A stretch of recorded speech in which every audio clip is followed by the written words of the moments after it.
నమస్తే, నేను మీ సతీష్. ఆంధ్రప్రదేశ్లో కొత్త ప్రభుత్వం ఏర్పడినటువంటి వేళ ఒక చర్చ మాత్రం చాలా హాట్ టాపిక్గా జరుగుతూ ఉంది.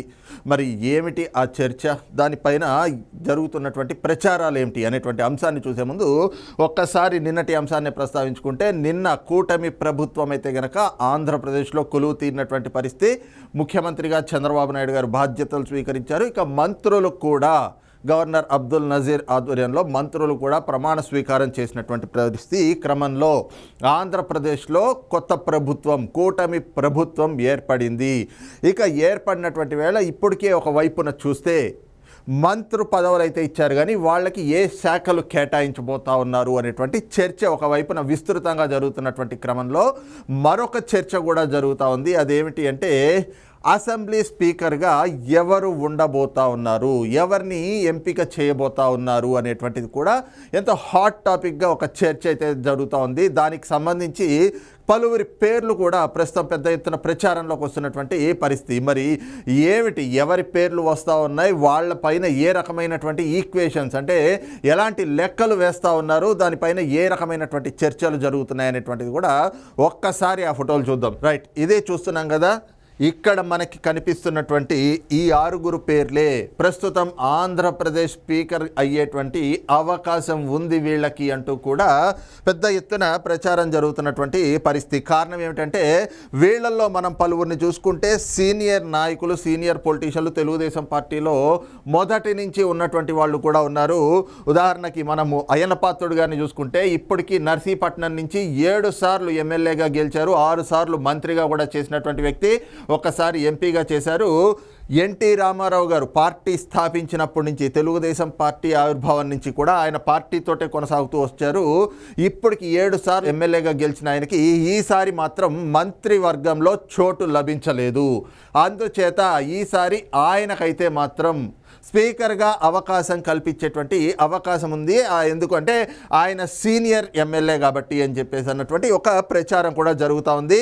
అదే క్రమంలో చూస్తే కళా వెంకట్రావు ఇప్పటికీ 6 సార్లు తెలుగుదేశం పార్టీ తరఫున ఎమ్మెల్యేగా గెలిచారు. రాజ్యసభ సభ్యులుగా కూడా పనిచేసినటువంటి అనుభవం ఉంది. వాటితో పాటుగా ఆయన తెలుగుదేశం పార్టీ పోలిట్ బ్యూరో సభ్యులుగా ఉన్నారు. అయితే ఇప్పటి వరకు ఆయన 6 సార్లు ఎమ్మెల్యేగా గెలిచి సీనియర్ ఎమ్మెల్యేగా ఉన్నటువంటి కళా వెంకట్రావు గారికి ఈసారి ఖచ్చితంగా మంత్రివర్గంలో అయితే చోటు లభిస్తుంది అని చెప్పేసి అంతా భావించారు. కానీ అక్కడ కూడా లెక్కలు తారుమారులైనాయి. ఈసారి ఏదైతే గనక ఒకవైపున రాజకీయ సమీకరణాలు, ఇంకోవైపున సామాజిక సమీకరణాలతో పాటుగా కొత్త వాళ్ళకి కూడా ప్రాధాన్యత ఇవ్వాలి అనేటువంటి ఒక ఆలోచనలో భాగంగా ఈసారి ఏదైతే కూటమి ప్రభుత్వంలో అన్ని పార్టీలకి సమానమైనటువంటి అవకాశాలు కల్పించాలి అనే దిశగా మంత్రివర్గ కూర్పు జరిగింది. ఆ కూర్పులో కళా వెంకట్రావు గారు, మరి ఆయనకి క్యాబినెట్లో బర్త్ లభిస్తుంది అనుకున్న క్రమంలో ఆయనకు కూడా లభించలేదు. కాబట్టి ఏదైతే సీనియర్గా ఉన్నారు కాబట్టి, ఒకవేళ అయ్యన్న పాత్రుడు గారు కాదు అనుకుంటే కనుక నెక్స్ట్ కళా వెంకట్రావు గారికి స్పీకర్గా ఆ బాధ్యతలు అప్పచెప్పేటువంటి అవకాశం ఉంది అన్నటువంటి ప్రచారం కూడా జరుగుతూ ఉంది. అలాగే చూస్తే ధూళిపాళ్ల నరేంద్ర వరుసగా విజయం సాధిస్తూ వచ్చారు. ఒక్కసారి మినహా ఆయన ఓడిపోయింది లేదు. ఆయన పోటీ చేసిన ప్రతిసారి కూడా గెలుస్తూ వచ్చారు. అలాగే పార్టీలో కూడా ఎంతో మంచి లాయలిస్ట్ అని, అలాగే ప్రజలకి కూడా నిత్యం అందుబాటులో ఉండేటువంటి నాయకుడిగా ఆయనకి మంచి పేరుంది. ఈ క్రమంలో ఆయన ఖచ్చితంగా 2024 ఎన్నికల్లో విజయం సాధించాక ఆయన ఖచ్చితంగా క్యాబినెట్లో స్థానం లభిస్తుంది అనేటువంటి లెక్కలు అనేక మంది వేసుకున్నటువంటి పరిస్థితి. ఈ క్రమంలోనే ఆయన ఖచ్చితంగా మంత్రి అవుతారు అనేటువంటి ప్రచారం కూడా పెద్ద ఎత్తున జరిగింది. కానీ అనూహ్యంగా ఆయన కూడా మంత్రివర్గంలో చోటు దక్కించుకోలేకపోయారు. దీంతో ఈసారి ఇస్తే అయితే అయ్యన్న పాత్రుడు గారు లేదంటే కళా వెంకట్రావు గారు, వాళ్ళిద్దరికీ కాదనుకుంటే కనుక ధూళిపాళ్ల నరేంద్ర గారికి మాత్రం స్పీకర్గా అవకాశం ఇచ్చేటువంటి అవకాశాలు కూడా ఉన్నాయి అన్నటువంటి ఒక చర్చ కూడా పెద్ద ఎత్తున ప్రచారం జరుగుతోంది. దానికి సంబంధించి ఏమిటంటే, ఆయనకి ఇప్పటి వరకు కూడా ఓటమి పెద్దగా ఎరిగినటువంటి వాడు కాదు. ఆయన పోటీ చేసిన అన్ని సార్లు విజయం సాధిస్తూ వచ్చారు, ఒక్కసారి మినహా. కాబట్టి ఈసారి ఆయనకి ఈ అవకాశం కల్పిస్తారు అనేటువంటి లెక్కలు కూడా, ఆ ఈక్వేషన్స్ను కూడా వేసుకుంటున్నటువంటి పరిస్థితి అయితే రాజకీయ వర్గాల్లో కనిపిస్తూ ఉంది. ఇక అదే సమయంలో చూసినట్లయితే బుచ్చయ్య చౌదరి గారు తెలుగుదేశం పార్టీ ఆవిర్భావం నుంచి పార్టీని అంటిబెట్టుకుని పార్టీకి ఎంతో లాయలిస్ట్గా ఉంటూ వచ్చినటువంటి సీనియర్ ఎమ్మెల్యేల్లో ఆయన ఒకరు. పార్టీలో నిత్యం ఆయన ఓటమి అనేటువంటిది చూడనటువంటి వ్యక్తి, అలాగే అజాత శత్రువుగా అన్ని రాజకీయ పార్టీ నేతలతో కూడా ఒక మంచి పేరు, ఒక మంచి గుర్తింపు తెచ్చుకున్నటువంటి నాయకుడు. అలాగే ముఖ్యంగా చూస్తే తెలుగుదేశం పార్టీలో ఉన్నటువంటి అందరిలో కూడా ఆయనే సీనియర్ లీడర్ కాబట్టి, చంద్రబాబు నాయుడు గారి తర్వాత అంత సీనియర్ లీడర్ ఆయనే కాబట్టి ఖచ్చితంగా ఈసారి బుచ్చయ్య చౌదరి గారికి ఇప్పటి వరకు మంత్రివర్గంలో చోటు ఇవ్వలేదు కాబట్టి ఈసారి ఖచ్చితంగా ఆయనకు మంత్రివర్గంలో చోటు కల్పిస్తారు అని చెప్పేసనైతే గనక అందరూ అభిప్రాయపడ్డటువంటి పరిస్థితి. ఈ క్రమంలోనే ఈసారి ఎన్నికల్లో ఆయన మళ్ళీ విజయం సాధించటం, ఈ క్రమంలో ఆయనకి ఈసారి అయితే ఖచ్చితంగా మంత్రివర్గ కూర్పులో ఆయనకి చోటు లభిస్తుంది అని చెప్పి భావించారు. కానీ అనూహ్యంగా ఆయన పేరు కూడా ఈసారి మంత్రివర్గంలో లేకుండా పోయింది. దీంతో ఏదైతే గనక పార్టీలో సీనియర్ లీడర్గా ఉన్నటువంటి బుచ్చయ్య చౌదరి గారికి ఖచ్చితంగా ఈసారి ఏదైతే గనక క్యాబినెట్లో చోటు లభించలేదో మరి ఆయన్ని స్పీకర్గా చేసి స్పీకర్ కుర్చీలో అయితే కూర్చోబెట్టేటువంటి అవకాశాలు ఉన్నాయి అన్నటువంటి కొన్ని లెక్కలు కూడా ప్రచారంలో జరుగుతున్నటువంటి పరిస్థితి కనిపిస్తూ ఉంది. ఈ క్రమంలోనే బుచ్చయ్య చౌదరి గారు స్పీకర్ అయ్యేటువంటి ఛాన్సెస్ ఉన్నట్లుగా కూడా తెలుగుదేశం వర్గాల్లో ఒక చర్చ అయితే విస్తృతంగా జరుగుతూ ఉంది. అదే క్రమంలో చూస్తే కూన రవికుమార్ ఏదైతే గనక తెలుగుదేశం పార్టీ నుంచి రెండోసారి ఎమ్మెల్యేగా గెలిచారు, మరి ఆయనకి స్పీకర్ ఏ విధంగా ఇస్తారు అనేటువంటి లెక్కలు కూడా ఒక్కసారి చూస్తే, ఏదైతే కూన రవికుమార్ 2014లో తెలుగుదేశం పార్టీ తరఫున మొదటిసారి పోటీ చేసినప్పుడు ఆయనకి చీఫ్ విప్ పదవిని అయితే ఇచ్చారు. ఆయన పార్టీని అంటిపెట్టుకుని మొదటి నుంచి కూడా పార్టీకి లాయలిస్ట్గా పనిచేసుకుంటూ వచ్చారు. అయితే 2019లో ఆయన ఏ నియోజకవర్గానికి అయితే ప్రాతినిధ్యం వహిస్తూ ఉన్నారో ఆ నియోజకవర్గంలో గెలిచినటువంటి వైఎస్ఆర్సీపీ శాసనసభ్యుడు తమ్మినేని సీతారాం ఆయన్ని స్పీకర్ని చేశారు జగన్మోహన్ రెడ్డి.